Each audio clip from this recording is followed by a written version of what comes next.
Hi, and welcome to Maptive. In this tutorial, I'm going to walk you through using the heat mapping tool. Your toolbox is here on the top left corner. You'll see each tool is listed. Nearing the bottom, we find heat mapping. We click on that to open up the tool. Your heat map can represent marker density or numeric data. With marker density, you can choose all markers in your data or a specific group. You can select a column of your data where a group may be,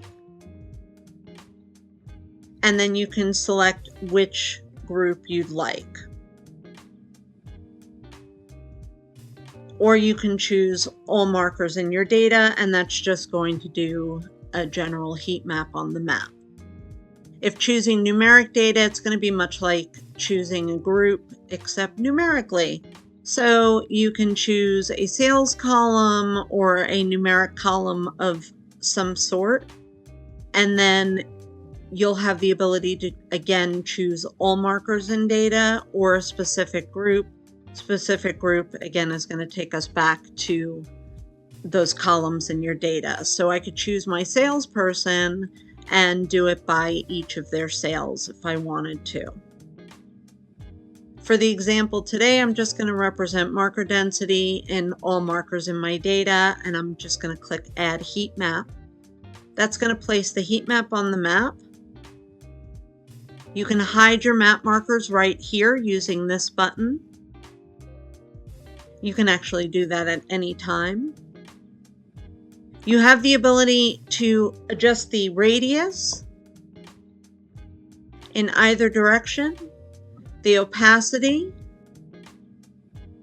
as well as the threshold. You can set it to, it's defaulted to dissipate, but you can turn off the dissipate if you'd like. Unlink from other tools will give you the ability to filter your markers without the heat map being affected. Gradient is defaulted to on, but if you turn it off, then you get a single color. And you can adjust any of those colors you'd like to any color you wish. If you want reset everything, click the reset button, and that's going to put everything back to center except for the color. If you want to remove the heat map, you can remove it here using the garbage can or down here. This will appear in your undo button if you needed to undo it. And remember, the markers stay hidden, so if you want to see them again, just click this button. And that is how to use the heat mapping tool. Thank you very much for watching. Have a great day.